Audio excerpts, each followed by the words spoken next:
where we move and improve. My name is Safin Olal if you're new here.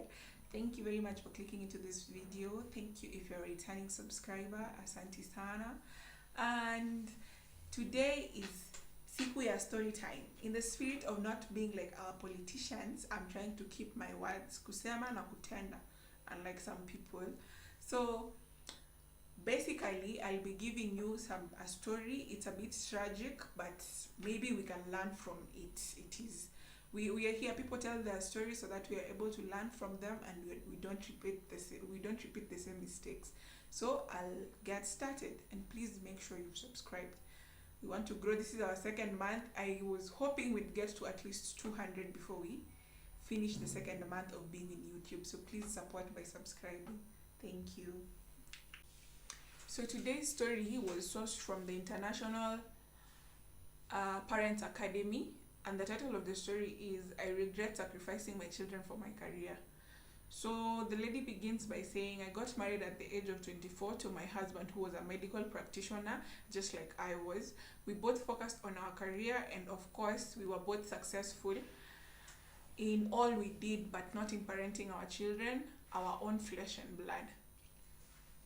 We had 2 children, Kunle as the first child and Tola the second. Kunle was a very inquisitive boy and asked questions on everything. He had a nickname, the Examiner. His father and I got tired of his questions and started locking up our bedroom door once we came back home from work. How I wish I knew better. How I wish I read these posts of yours then." She goes on by saying, by the time Kunle was 4 years old, he was much more intelligent than his colleagues, and he was so lively. You would never have a dull moment with him. He loved his sister so much, and we were always proud of him. His father and I were so sure Kunle was going to become a medical doctor just like we were. We loved our children so much and had plans to give them the best of everything, although we were always busy and were not always at home because of the nature of our jobs. This made us hire a nanny, and we also had one of our brother-in-laws live with us. One day, I came back from work very tired, and my son ran into the room with me and asked, why do you always close your door anytime you and daddy are in the room?" This is now Kunle asking the mom, "Why are you always closing the door whenever you and daddy are in the room? Do you like kissing daddy? Why don't you kiss me too?" That is a 4-year-old boy asking the mom. I got so upset with him that I beat him severely and reported him to his teacher the next day. We believed some of his friends were already exposed and may be watching bad movies at home. By the end of the term, we withdrew Kunle and Tola from the school. By the end of that term, basically they transferred their children from that school, seemingly because apparently the mom thought it was the school that was a bad influence to Kunle.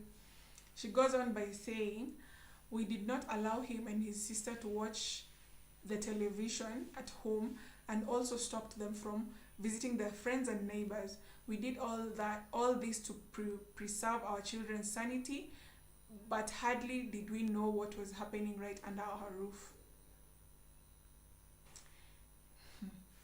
Some 2 years later, I got home unusually early to pick a document. I noticed the door was not shut and everywhere was quiet. I sneaked into my children as a playful surprise. It was her who was going to be surprised, basically. So she had to pick a document at home, so she was earlier than any of them expected, basically. So she thought it would have been like a playful moment. She sneaks up on the kids and be like, "Oh, I'm home."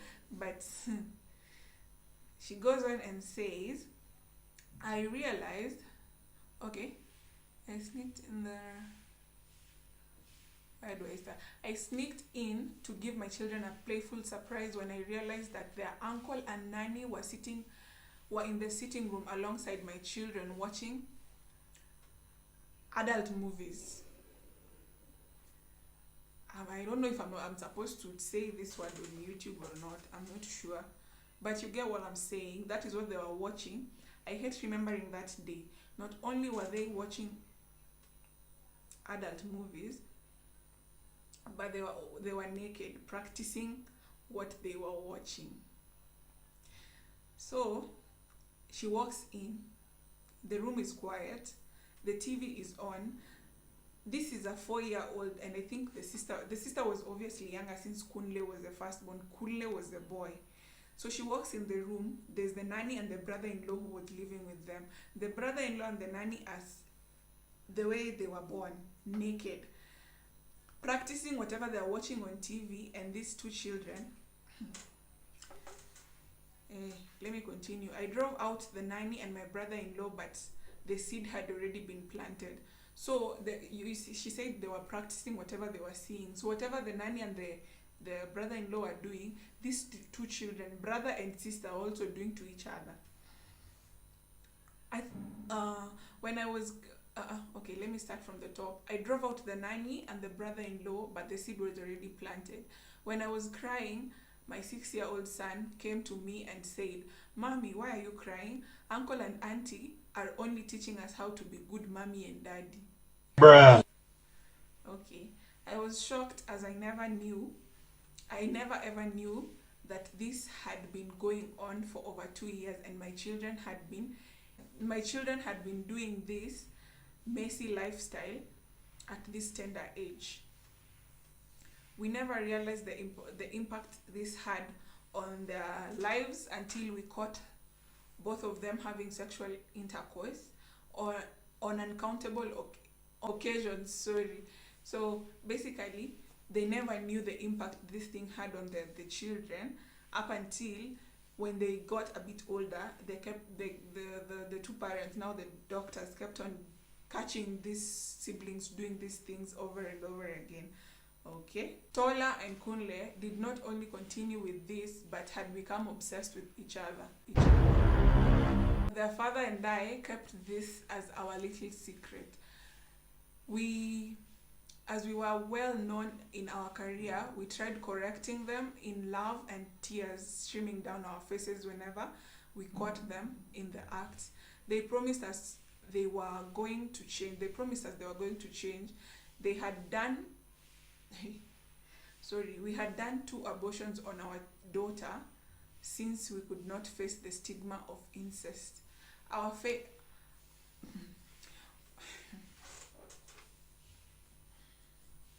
So the father is a doctor, the mother is also a doctor. So at this point, they say they were trying to correct their children in tears, like with love and tears, basically begging them to stop doing that. But at that point, they had already done 2 abortions for the child, for the girl now. Her name is Tola. On a fateful day, Tola walked up to her father and I and told us she was pregnant for Kunle again. This was the 3rd time. The father insisted on an abortion as usual, but this time we lost our 20-year-old daughter in the process. Kunle, on learning Tola had died, never spoke to neither his father nor I. He eventually left home. 3 months after he left home, we received a call from the hospital telling us our son was in a terrible state in the ICU. We got there and Kunle was lying unconscious. He had poisoned himself. Finally, he got conscious and we were so happy. He looked at us as we sat across the bedside and told us how much he hated us for killing his sister. We pleaded with him and apologized. We got to the hospital the next day to see his corpse. He had suffocated himself by removing his oxygen mask. I am 74 years old, a widow. My husband could not forgive himself and died of depression 3 years ago. I regret my years of ignorance every day. I wish I could start afresh. I have never opened up to my family. I've never opened up about my family's little secret up until today. I don't know if my story can be of help to other parents. I am tired of carrying the burden without telling a soul. I am happy I finally got the courage to open up to someone today. My life has been a great mess. So that is the end of our story. So tell me guys what you think in the comment section.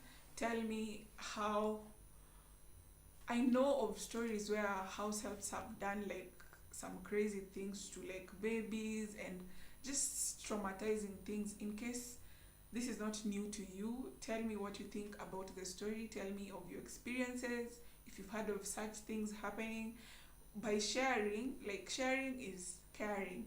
Sharing is caring. So whenever you share your story, you help someone who's a mom out there who maybe leaves their child with the house help be a bit more vigilant and like just alert and in the know. Like it helps a lot of people. So please give me your opinions on the comment section. Tell me guys what, like, tell me what you guys think. That being said, I want to share how I feel about the story. Personally, I feel like as soon as they saw whatever happened to these kids, the first thing would have been taking them to therapy. I think they dealt with it on their own because they didn't want it getting out there. But I always hear people say that the early ages of, like, you see how children always copy everything you do.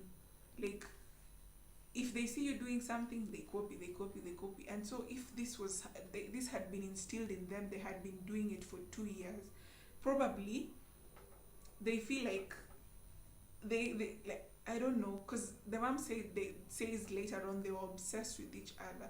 So I feel like she would have taken, after knowing whatever had happened and the trauma, I think they were able to afford some sort of therapist so that the children would like be cancelled, because that is surely going to damage any type of, like, anyone.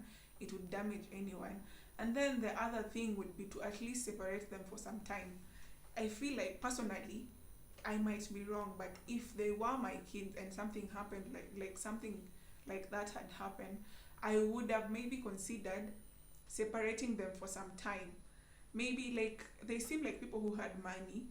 This might seem extreme to someone, but maybe if I had money, I would have taken maybe one of them to go study abroad, so that like they create that distance. Because if they're living in the same house, maybe their parents, they're still busy, they're still working on their careers. That is why they kept on doing it, and like things like that. But anyways, you guys tell me what you think about the story. Tell me on the comment section how you feel about this. If this has happened, like, it might not be the exact same situation, but maybe a house help, someone, because I hear people are very afraid of house helps, to be honest. So let me hear your stories. Let me what do you have to say about this? Please subscribe to my channel if you haven't. I'll be very grateful. I'm trying to be posting every Wednesday and Saturday, so please be on the lookout, and how do they say it? Turn on your post notification bell, so that whenever I post, you're able to be you're notified, and then and then you watch. Anyways, thank you very much. If you've watched up until this point, I really appreciate you. Please subscribe if you still haven't. I'll be very grateful, and it will help promote my channel. Bye. Thank you.